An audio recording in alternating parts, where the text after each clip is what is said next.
試住養老社區木棉人家。到達中國太平木棉人家附近，目的地在您右側。本次導航結束。今日我同幾位街坊，一共6人嚟到廣州番禺嘅一家養老社區木棉人家嚟參觀。入口唔俾拍喎，請勿泊車喎。門口嘅保安人員十分有禮貌，問明我哋嘅來意之後，就放我哋嘅車入去停車場。我哋4位街坊今日嚟純粹參觀，而我同老婆今日就嚟住一晚，細緻去體驗呢一度嘅住宿同埋設施。嗱，呢一個就係我哋今日入住嘅房間，1房1廳，建築面積85平方米。因為木棉人家慶祝2週年紀念，今次住宿係免費，我哋2個人只係需要俾3餐嘅費用，156蚊。今次係葉經理接待我哋。我們中國太平呢是2019年第一個養老社區，梧桐人家就在我們上海的浦東，然後投入運營。佢向我哋介紹咗木棉人家係由中國太平保險集團開發同埋營運嘅，有三亞嘅海棠人家，有上海嘅梧桐人家係旗艦店，有成都嘅芙蓉人家，有北京嘅玉蘭人家，當然有廣州嘅木棉人家。朋友發現呢一度木棉人家比較似普通商品房社區，唔似養老社區，於是就問葉經理，葉經理就回答：是個商辦園區，但是它設計的時候就是按養老設計的，當然報批上是商業辦公，但是其他的養老社區呢，我們都是按養老適老化的設計。是特別來做的。只有木棉人家就是買過來，其他都是自建的。參觀房間，房間有3種，有單間，有1房1廳同埋2房1廳。我哋首先去參觀1房1廳。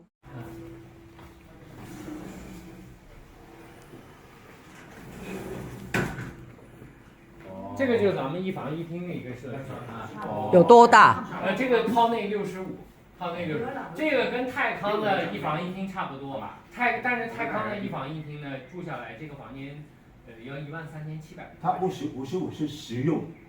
對，使用率。實用，他們是64，我們是65，不是說的套內，不講見面。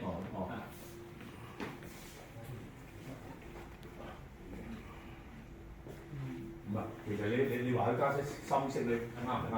好似我屋企泰國 feel 嘅咧，我泰國嗰就係興啲撞色嘅，深有淺嘅。沒考慮，因為它不近，它比較跟那個。佢呢個真係咧，我覺得好尷尬。要做感覺不方便，考慮。跟住參觀2房1廳嘅。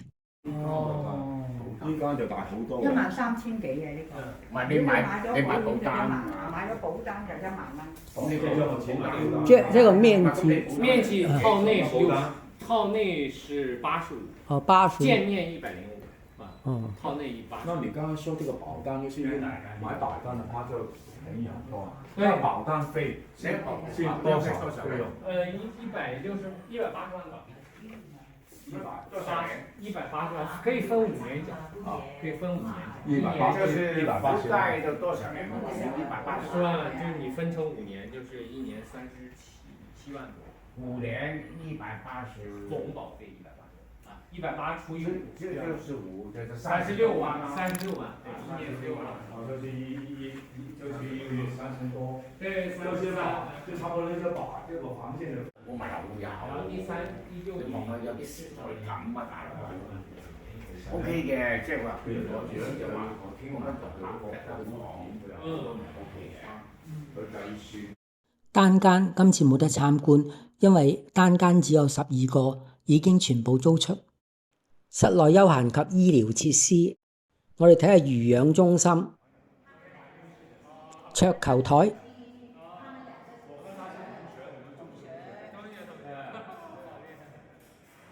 冰球台、乒乓球台、試玩健身器材。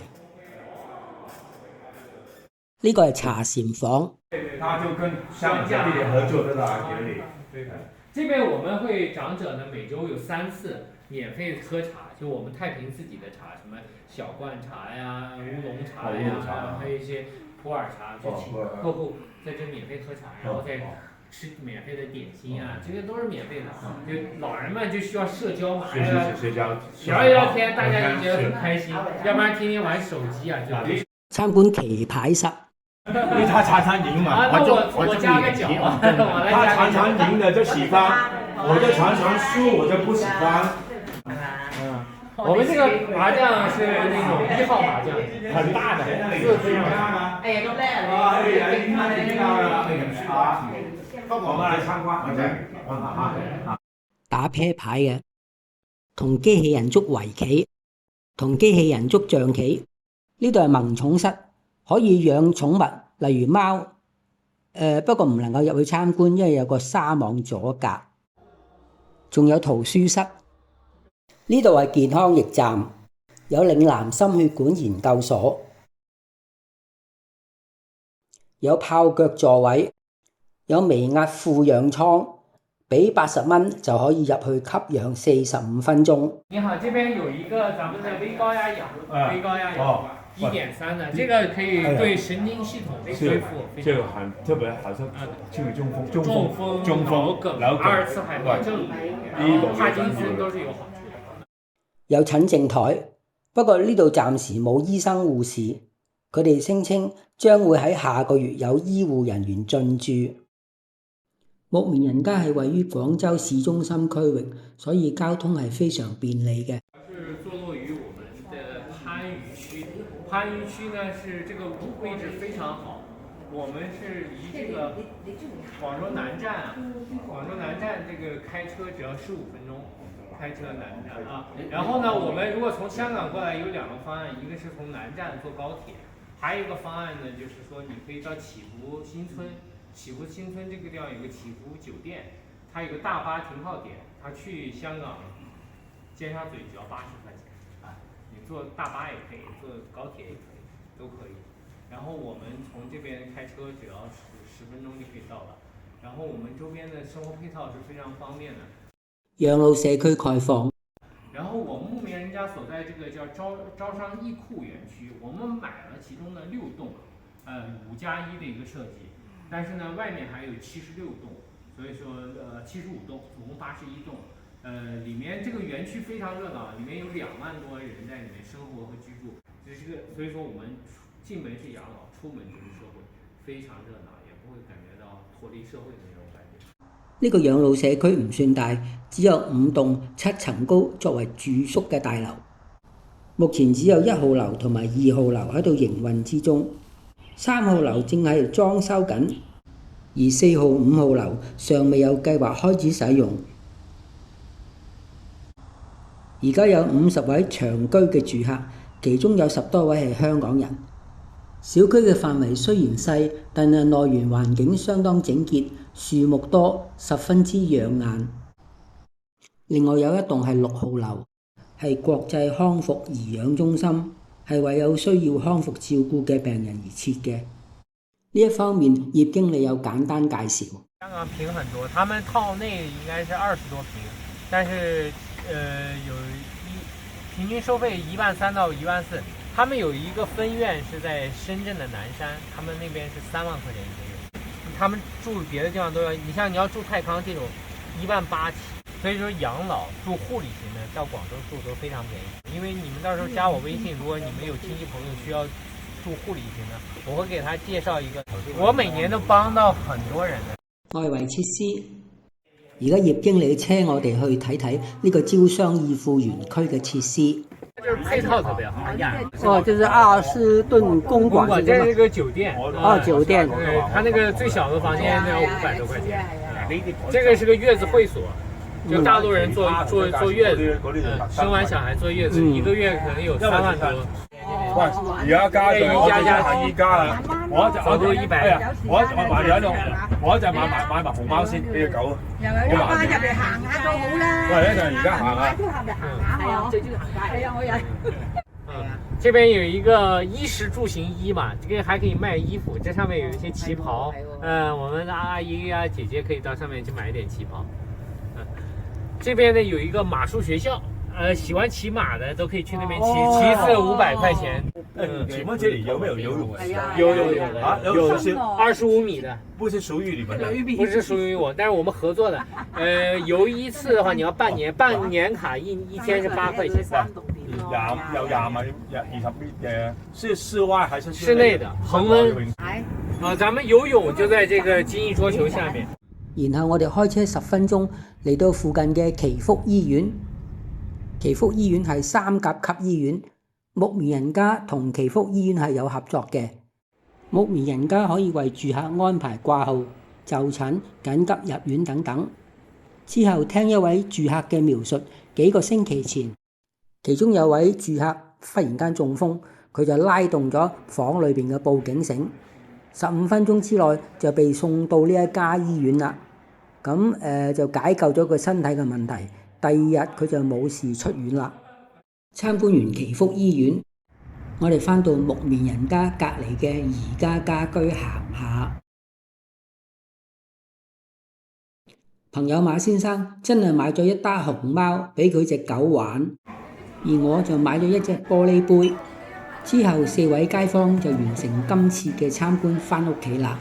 我同老婆當然留低啦，就嚟到附近呢一家 Esprit Coffee 飲咖啡。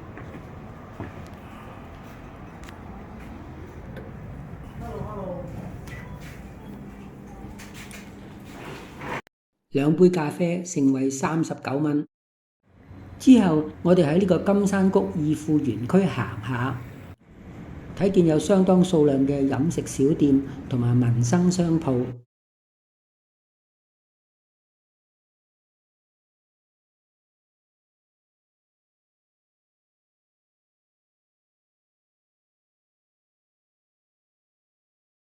入住體驗，我哋係住1號樓506號房，走廊係相當光猛嘅。嗱，今日咧我哋嘅老人院啊，木棉人家就住呢間房啦。嗱，呢個廳啦，嗱呢度咧有個窗喺個廚房佢出嚟嘅喎。嗱，呢個廳啦，房咯，房啊嚇，穿出去喎有個露台嘅喎。露台喎，過唔過癮啊？嗱，呢個廳啦，呢個單位相當寬敞，床鋪硬度適中。洗手間嘅馬桶有智能廁板，我試用過佢個噴洗功能，唔錯嘅。老人家最關心係忽然間身體有事，用嚟報警嘅拉繩，我數過有5個地方有，數量係足夠嘅。據說長期入住會獲發呢個空牌。身體不適係可以撳掣呼叫，係有定位功能嘅。有一個不足之處可以講一講，就係沖涼房使用浴簾，唔知係浴簾嘅設計，抑或係地面斜度有問題。沖完涼會有一大灘水喺外面嘅。另外，亦都有朋友覺得嗰啲家私比較老土，不過木棉人家係准許住客使用自己帶嚟嘅家私嘅。木棉人家有舉辦活動俾住客嘅。呢度係1個星期嘅活動，睇嚟唔算多。第2日早上9點20分有6通團，10點半有合唱團，我同老婆就去參加啦。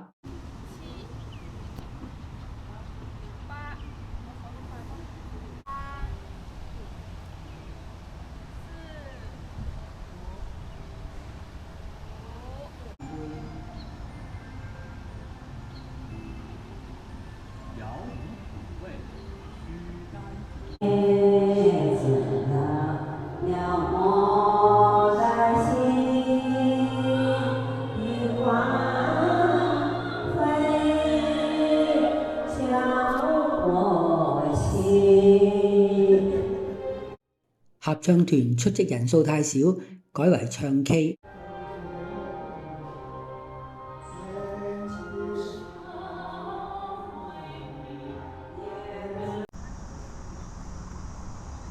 請問這個出外以後是什麼地方？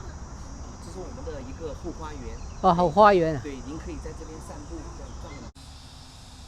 緊貼住呢個養老小區外面有一個長形嘅花園，繞行一周咧，大概有600米嘅。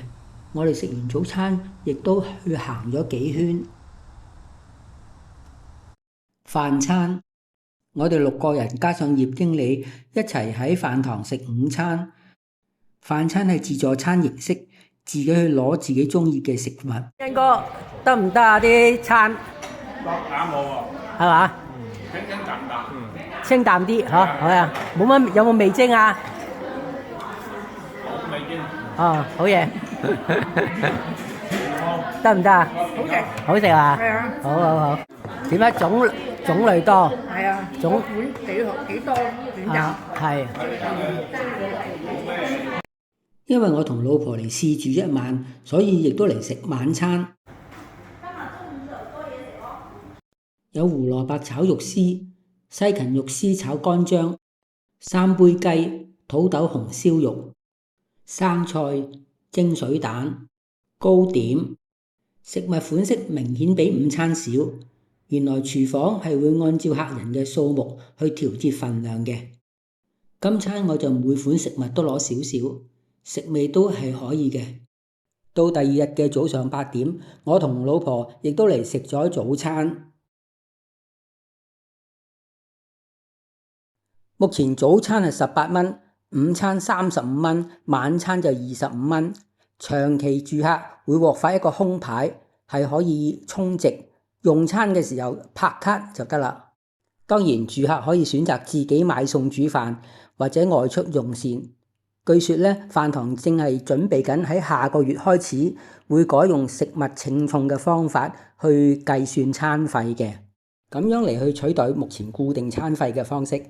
入住收費，我試住嘅單位係1房1廳，一個人住月費係10,940蚊，2個人住係12,040蚊，2房1廳一個人住係13,600蚊。